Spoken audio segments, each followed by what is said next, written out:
Какой совет вы можете дать молодым людям из нашего штаба? Совет простой. Все беды в жизни происходят от непрофессионализма. В частности, и в бизнесе тоже. Мы сталкиваемся с тем, что человек начинает заниматься элементами каких-то, криминальными какими-то элементами в бизнесе, просто от того, что он не знает, как можно профессионально, по-другому, нормально решить этот вопрос. Поэтому он начинает как-то там хитрить, искать знакомства, обманывать и так далее, и так далее. Если бы он учился, если бы он более профессиональным был предпринимателем, он бы решал эти вопросы по-другому. Вывод очень простой. Надо не переставать учиться. Если есть какая-то проблема, это не значит, что нет решения этой проблемы нормального решения. Просто ты его сейчас в данный момент не знаешь. Оно тебе неизвестно, но оно может быть известно кому-то другому. Найди это решение, но ни в коем случае не скатывайся до криминального варианта. Вывод простой, надо постоянно учиться, даже если ты уже как бы матерый предприниматель. Вы знаете, это беда, когда с 20-летним стажем предприниматель говорит, я уже все знаю. И это все, это смерть, потому что мы видим, как мир меняется, окружающий.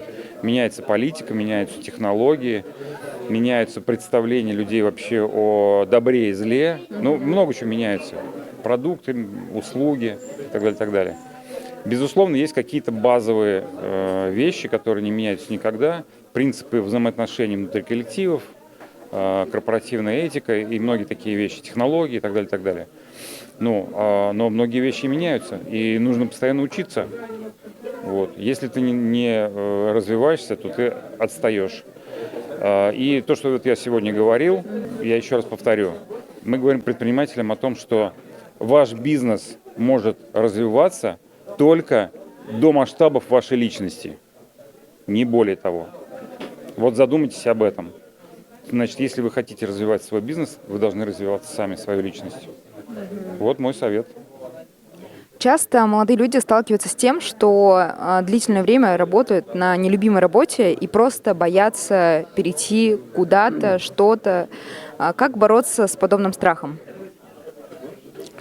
Общение и поиск вариантов. Замыкание в себе никогда никому ничего хорошего не приносило. Опять же, мир многообразен, есть столько всего, и ты просто ничего об этом не знаешь, вообще ничего. То есть ты живешь в рамках своей квартиры, своего города, в рамках тех знакомых, которых у тебя на самом деле не так уж и много. Но стоит съездить куда-нибудь в командировку, в отпуск, в путешествие, и достаточно даже одного человека нового, да, получить в окружении, и перед тобой может открыться целый мир. Вот мы сегодня не ожидали, что мы попадем сегодня в этот центр, да, в этот штаб. Я для себя открыл целый мир. Я с вами познакомился, я очень счастлив. Не нужно быть замкнутым и думать, что ты все уже знаешь и все пропало. Не нужно торопиться делать отрицательные выводы. Не нужно обесценивать самого себя и любые решения. Мы сегодня, по-моему, общались на выставке с одной женщиной-продавцом. Мы пытаемся что-то посоветовать, да? Мы говорим, вот вы неправильно здесь работаете на выставке, нужно сделать вот так-то, так-то, так-то. Она начинает это моментально обесценивать, она начинает тут же спорить. Мы ее с Иваном начинаем останавливать. Подождите, вы дослушайте хотя бы до конца. Вы не торопитесь класть там сразу на какую-то свою полочку новую эту информацию. Вы откроете для себя новую полочку в своем мозгу. Вы позвольте впустить в себя новую информацию. А люди, они зашорились, да, какие-то свои рамки установили, и все, что в эти рамки не помещается, они обрезают. Например, когда мы видим богатого человека, босса, который едет на дорогой машине, мы реагируем все по-разному. Большинство людей считают, что это человек, который наворовал. Обманул. Правильно? Почему? А потому что это их рамки мышления. Они не знают, как заработать большие деньги праведным путем. И поэтому они считают, что это невозможно. Значит, мы возвращаемся обратно к нашему первому вопросу. Надо учиться. А те предприниматели, которые знают, что, оказывается, можно честно заработать деньги, они, конечно, тоже завидуют этому человеку, но они завидуют по-другому. Они хотят узнать, что же за систему он выстроил, которая позволила ему зарабатывать эти деньги. Они просто мечтают научиться у этого человека чему-то. Но, к сожалению, очень часто успешные предприниматели не хотят преподавать. Вот это очень жалко. Мы пытаемся решить эту проблему с нехваткой именно практической информации в бизнесе, потому что теоретической ее очень много. А вот этот переход от теории к практике для многих, он непреодолим. Мы все много чего знаем. Мы смотрим телевизор, мы лазим в интернете, мы читаем книжки, но мало что применяем в жизни на практике. Понимаете? А мы помогаем как раз в бизнес-академии преодолеть этот переход. Применяй. Давай потренируемся, попробуй, сделай, завтра расскажешь, что получилось и так далее, и так далее.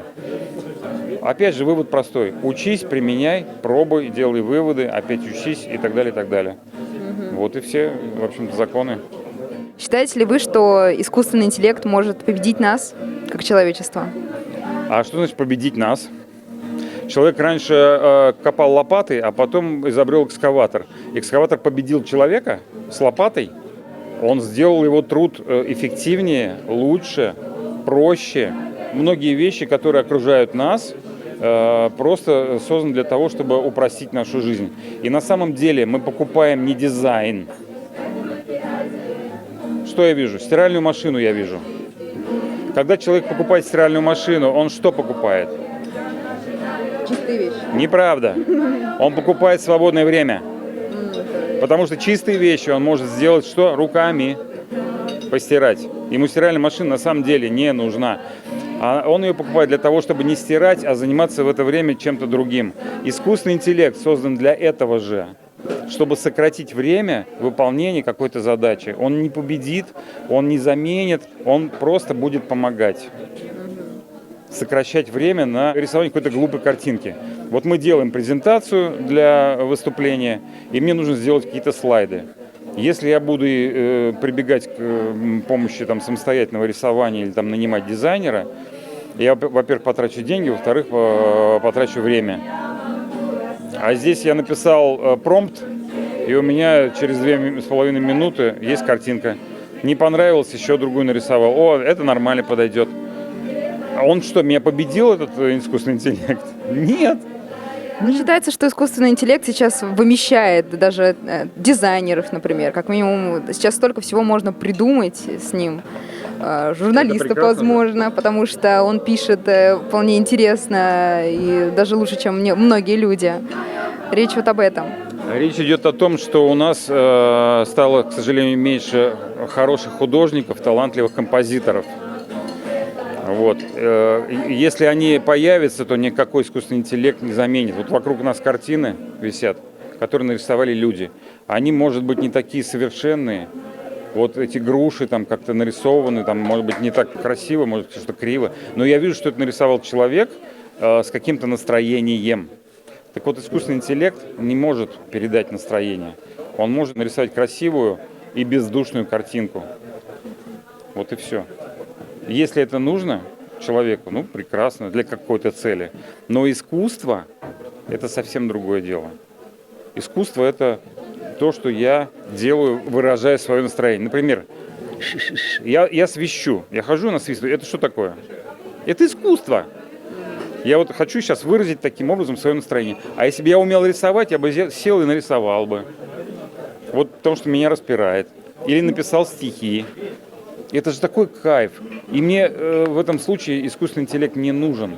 Потому что, он мне не поможет выразить свои эмоции.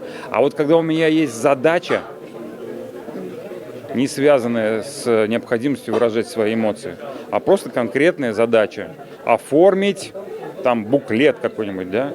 Вот тут мне не нужно искать вдохновение, ждать да. Не надо, это всего лишь навсего задача. Я это могу поручить искусственному интеллекту или какому-нибудь дизайнеру, который мне это сделает быстро и просто. Понимаете, это инструмент, и не нужно его путать с человеком. Это разные вещи. Сейчас активно развивается такое направление, как феминизм. Женщины борются за свои права. Как вы относитесь к этому? Это начало развиваться лет 150 назад, на самом деле.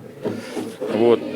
И сейчас это уже, ну, как бы не развивается, а стало довольно привычным. Вы передо мной стоите в мужской одежде, и меня это не коробит. А 150 лет назад я бы упал в обморок, увидев вас вот не в платье, а вот в джинсах, да? И что в этом страшного? Вы стали для меня хуже, а для себя вы стали хуже. А вы стали лучше. Да ничего изменилось. Одежда на сегодняшний день, слава тебе, Господи, не отражает сущности человека.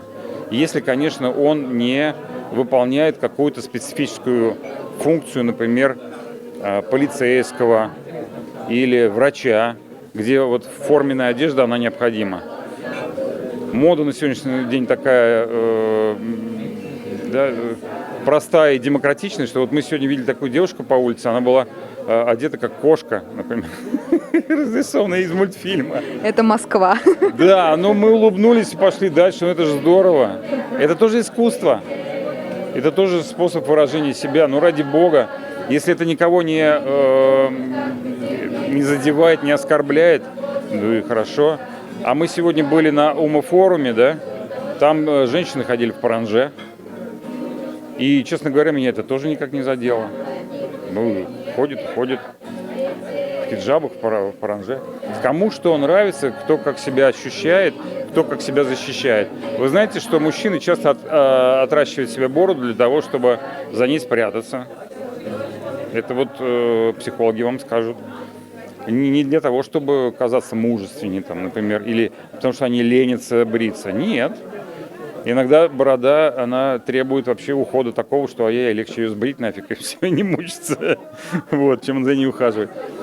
Это все психология и, так сказать, попытка выразить себя каким-то образом. Вот. У кого что как получается. Вот. Надо к этому относиться с пониманием.